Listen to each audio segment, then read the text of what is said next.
Hello friends, प्रिया nursing classes में आप लोग का स्वागत है। आज मैं लेकर आई हूँ महिला स्वास्थ्य कार्यकर्ता मतलब ANM GNM CHO BSc nursing में होने वाले एग्जाम के लिए topic why most important question answer.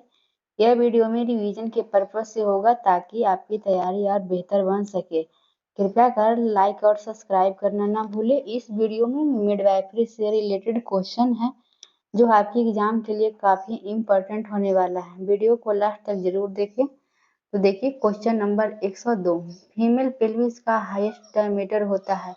ए में हो गया एंटेरियर पोस्टेरियर डायमीटर, बी में हो गया ट्रांसवर्स डायमीटर, सी में हो गया ओब्लिक्यू डायमीटर, डी हो गया ऑल आर इक्वल। तो इसका सही आंसर क्या होगा? B, transverse diameter. Female pelvis का ट्रांस डायमीटर होता है न, यानी सबसे बड़ा होता है, 13 सेंटीमीटर का होता है। ठीक है, चलिए आगे क्वेश्चन देखते हैं। क्वेश्चन नंबर 103 देखिए, निम्न में से किसके अतिरिक्त सभी कंडीशंस एंडोमेट्रियम कार्सिनोमा के लिए रिस्क फैक्टर हैं? ए में हो गया हाइपरथायराइडिज्म, बी में हो गया ओबेसिटी, और सी में हो गया नीलिपार्टी, और डी में हो गया हाइपरटेंशन एंड डायबिटीज मेलिटस। तो इसका सही आंसर क्या होगा? ऑप्शन नंबर ए, हाइपरथायराइडिज्म। हाइपरथायराइडिज्म का मतलब है कि आपकी थायराइड ग्रंथि बहुत ज्यादा सक्रिय है और ज्यादा थायराइड हार्मोन बना रही है। इसे ओवर एक्टिव थायराइड भी कहा जाता है। हाइपरथायराइडिज्म की वजह से शरीर का मेटाबॉलिज्म तेज गति से काम करने लगता है। ठीक है, चलिए आगे क्वेश्चन देखते हैं। 104 देखिए, गर्भवती महिला में सीट के डिसेंट का पता लगाने के लिए कौन सी ग्रिप काम में ली जाती है? ए हो गया फंडल, बी में हो गया लेटरल, सी हो गया पेल्विक 1 और डी हो गया पेल्विक 2। तो इसका सही आंसर क्या होगा? Option number D, pelvic 2। ठीक है, चलिए आगे क्वेश्चन देखिए। एक महिला जो प्रथम बार गर्भवती हुई हो कहते हैं? ए हो गया प्राइमी पारा, बी में हो गया मल्टी पारा, सी में हो गया न्यूली ग्रेविडा और डी में हो गया प्राइमी ग्रेविडा। तो इसका सही आंसर क्या होगा? ऑप्शन नंबर डी, जो पहली बार महिला गर्भवती होती है उसको क्या कहते हैं? Primi gravida. प्राइमी ग्रेविडा का मतलब है वह महिला जो पहली बार गर्भवती हो। ठीक है, चलिए आगे बताते हैं। क्वेश्चन नंबर 106 देखिए, प्रसव पूर्व सलाह एंटीनेटल एडवाइस में शामिल है। एम हो गया माता को प्रतिदिन अतिरिक्त 300 किलो कैलोरी लेने के लिए प्रोत्साहित करना, बी हो गया माता को आयरन तथा फॉलिक एसिड टेबलेट लेनी चाहिए, सी हो गया टेटनस टॉक्साइड इम्यूनाइजेशन करवाना चाहिए, डी हो गया उपरोक्त सभी। तो इसका सही आंसर क्या होगा? ऑप्शन नंबर डी, उपरोक्त सभी। ठीक है, चलिए आगे क्वेश्चन देखते हैं। समान प्रसव यानी नॉर्मल लेबर को कहा जाता है? ए में देखिए इटोसिया, बी में हो गया डिस्टोसिया, सी में हो गया डिलीवरी और डी में हो गया पार्टिट्यूशन। इसका सही आंसर क्या होगा? ऑप्शन नंबर ए, इटोसिया। ठीक है, चलिए आगे क्वेश्चन देखते हैं। क्वेश्चन देखिए 108, असमान प्रसव यानी अब नॉर्मल लेबर को इस नाम से जाना जाता है? ए में हो गया इटोसिया, बी में हो गया डिस्टोसिया और सी में हो गया डिलीवरी और डी में हो गया पर्ट्यूशन। इसका सही आंसर क्या होगा? ऑप्शन नंबर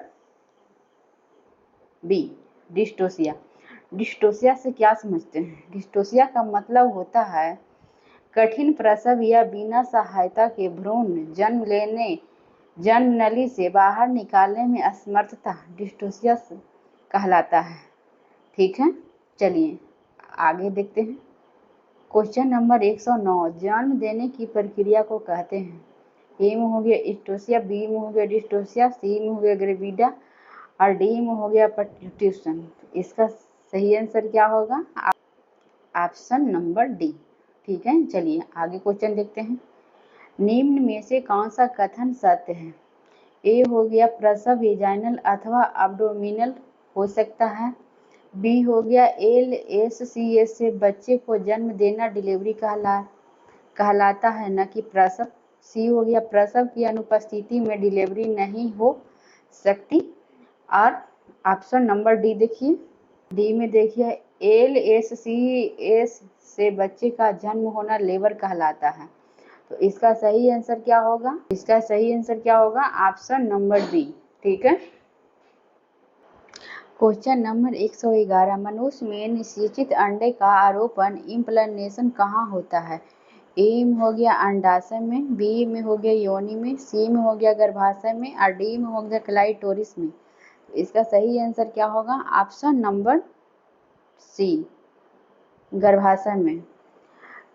मनुष्य में निषेचित अंडे का आरोपण गर्भाशय की बॉडी के अग्र या पश्च भित्ति की एंडोमेट्रियम में होता है। ठीक है। चलिए आगे क्वेश्चन देखते हैं। क्वेश्चन नंबर देखिए 112, निम्न में से किस प्रीनेटल इन्फेक्शन डिजीज के अतिरिक्त सभी के लिए स्पेसिफिक थेरेपी उपलब्ध नहीं है?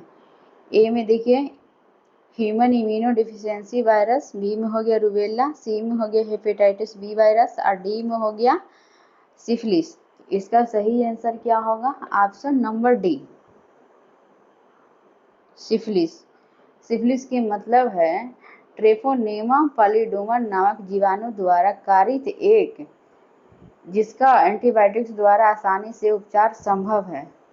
ठीक है। चलिए आगे देखते हैं। क्वेश्चन नंबर देखिए 113, गर्भावस्था का स्वागत चिन्ह यानी वेलकम साइन ऑफ प्रेगनेंसी है। ऑप्शन देखिए, ए में हो गया एंगेजमेंट, बी में हो गया लाइटनिंग, सी में हो गया इंटरनल रोटेशन, डी में हो गया डिसेंट।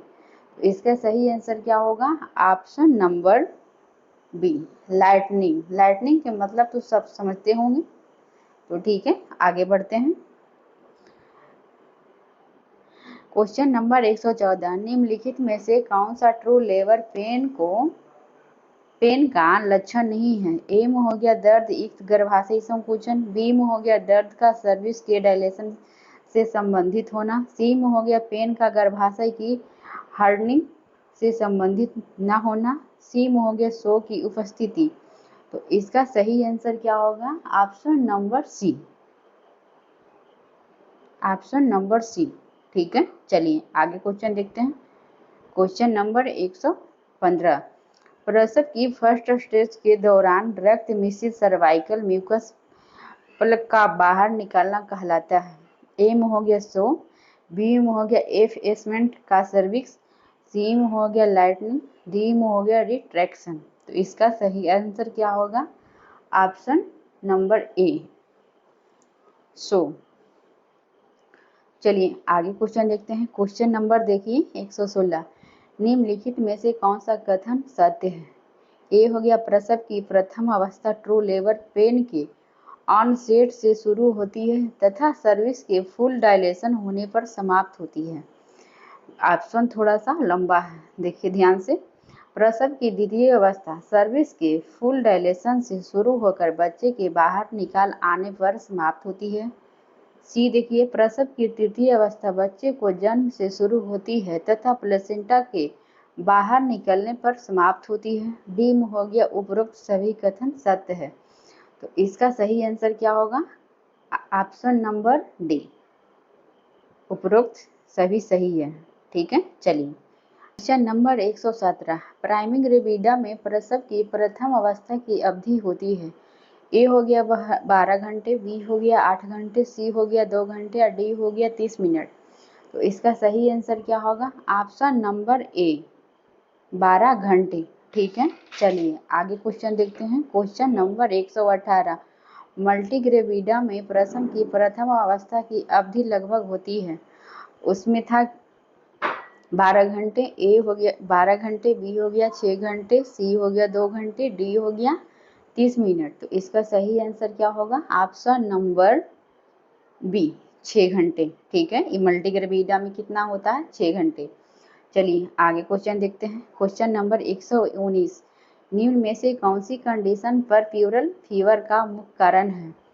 ए में देखिए एब्सेस, बी में हो गया प्यूरपेरल स्पेसिस, बी में हो गया यूरिनरी ट्रैक्ट इन्फेक्शन यानी यूटीआई, डी हो गया पेल्विक थ्रोम्बोफिलबिटिस।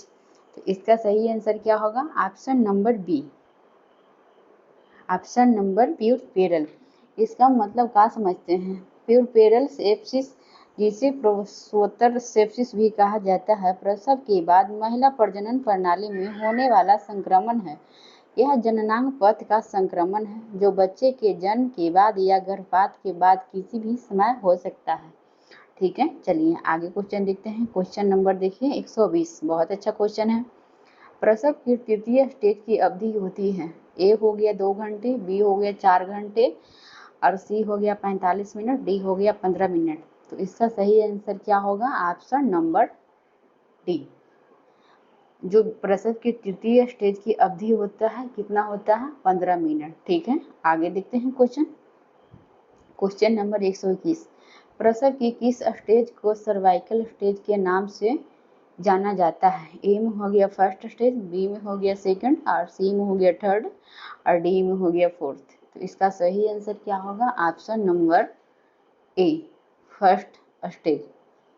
सर्वाइकल स्टेज के नाम, जो फर्स्ट स्टेज है ना, उसको सर्वाइकल स्टेज के भी नाम से जाना जाता है। ठीक है, चलिए आगे क्वेश्चन देखते हैं। गर्भाशय की मसल्स फीवर्स की अस्थायी रूप से शॉर्टनिंग हो जाने को कहते हैं। ऑप्शन देखिए, ए में हो गया कंट्रैक्शन, बी में हो गया रिट्रैक्शन, सी में हो गया डायलिसिस और डी में हो गया डिलेशन। तो इसका सही आंसर क्या होगा? Option number B, retraction. Retraction एक मेडिकल शब्द है। जब अस्थमा से पीड़ित व्यक्ति सांस लेने की कोशिश करता है तो पसलियों और गर्दन के बीच का क्षेत्र अंदर धंस जाता है, इसे रिट्रैक्शन कहते हैं। यह इस बात का संकेत है कि कोई व्यक्ति सांस लेने के लिए कड़ी मेहनत कर रहा हो।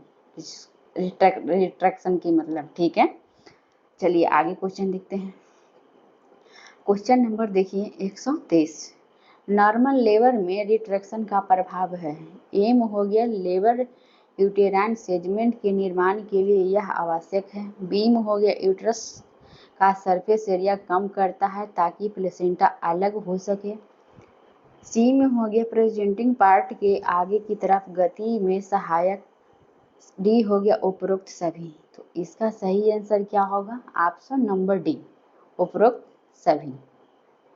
सारा तरीका अपनाना है। ठीक है, चलिए आगे क्वेश्चन देखते हैं। क्वेश्चन नंबर 124 देखिए, निम्न में से कौन सी घटना प्रसव की प्रथम अवस्था की नहीं है? ए में हो गया सर्विस का डायलेशन, बी में हो गया सर्विस का एफएसमेंट, सी में हो गया प्लेसेंटा का एक्सपल्सन और डी में हो गया लोअर यूटेराइन सेगमेंट का पूरा निर्माण। तो इसका सही आंसर क्या होगा? ऑप्शन नंबर सी, प्लेसेंटा का एक्सपल्सन। प्लेसेंटा का एक्सपल्सन प्रथम की तृतीय अवस्था में होता है। ठीक है, चलिए आगे क्वेश्चन देखते हैं।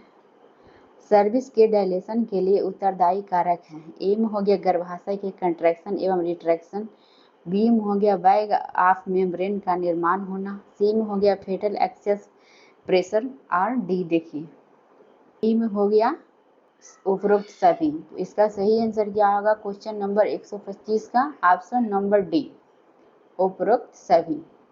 ठीक है, चलिए आगे क्वेश्चन देखते हैं। क्वेश्चन नंबर देखिए 126, निम्नलिखित में से कौन सा कथन असत्य है?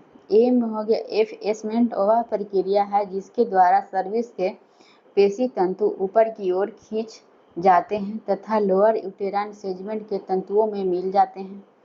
बी हो गया प्राइमरी में सर्विस का डायलेशन एफएसमेंट को बढ़ावा देता है। सी में हो गया मल्टीपारा में सर्विस का डायलेशन तथा एफएसमेंट साथ साथ होते हैं। डी में हो गया लेबर के दौरान तुलनात्मक रूप से अपर यूटेराइन सेगमेंट एक्टिव रहता है जबकि लोअर यूटेराइन सेगमेंट निष्क्रिय रहता है। तो इसका सही आंसर क्या होगा? नंबर बी, प्राइमरी ग्रेविडा में सर्विस का एफएसमेंट डिलेशन से पहले होता है जबकि मल्टीपारा में यह साथ साथ होता है। ठीक है, चलिए आगे क्वेश्चन देखते हैं। क्वेश्चन नंबर देखिए 127, प्लेसेंटा का सेपरेशन के लिए जिम्मेदार कारक है। ए में हो गया प्लेसेंटा के सरफेस एरिया में कमी हो जाना, बी में हो गया प्लेसेंटल साइट पर सरफेस एरिया में वृद्धि हो जाना, सी हो गया गर्भाशय की दीवार पर प्लेसेंटल साइट के सरफेस एरिया में कमी हो जाना और डी हो गया उपरोक्त सभी। इसका सही आंसर क्या होगा? Option number C. क्या करा? सेपरेशन के मतलब होता है अलग करना। ठीक है, चलिए आगे क्वेश्चन देखते हैं। क्वेश्चन नंबर देखिए 128। प्रसव के दौरान होने वाला मूवमेंट्स का सही क्रम है। एम हो गया engagement, flexion, internal rotation, descent. B हो गया इंगेजमेंट, इंटरनल रोटेशन, और हो गया रेस्टिट्यूशन, क्रोइंग। और सी हो गया engagement, descent, flexion, internal rotation. और डी हो गया engagement, restitution, flexion, internal rotation. तो इसका सही आंसर क्या होगा? Option number C. ठीक है, चलिए आगे क्वेश्चन देखिए। क्वेश्चन नंबर देखिए 129। इक्विटोलेटरल पोजीशन में इंटरनल रोटेशन होते हैं बाई कितना होता है? 3/4 ऑफ सर्किल। बी में हो गया 2/8, और सी में हो गया 2/4, और डी में हो गया 1/8। इसका सही आंसर क्या होगा? Option number B, 2/8। ठीक है, चलिए आगे क्वेश्चन देखते हैं। Question number 130। लेबर की मैकेनिज्म के दौरान निम्न में से कौन सी इवेंट अन्य की तुलना में सबसे पहले घटित होती है?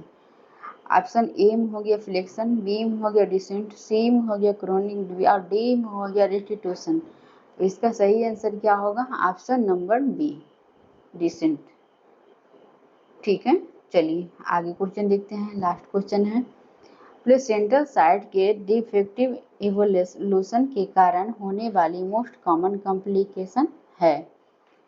ए में हो गया लायोमायोमा फॉर्मेशन, बी में हो गया लेट हेमोरेज, और सी में हो गया इनफर्टिलिटी, और डी में हो गया एडेनोमायोसिस। इसका सही आंसर क्या होगा? Option number B, late haemorrhage की मतलब होता है, लेट हेमोरेज का मतलब हुआ देर से रक्तस्राव। ठीक है,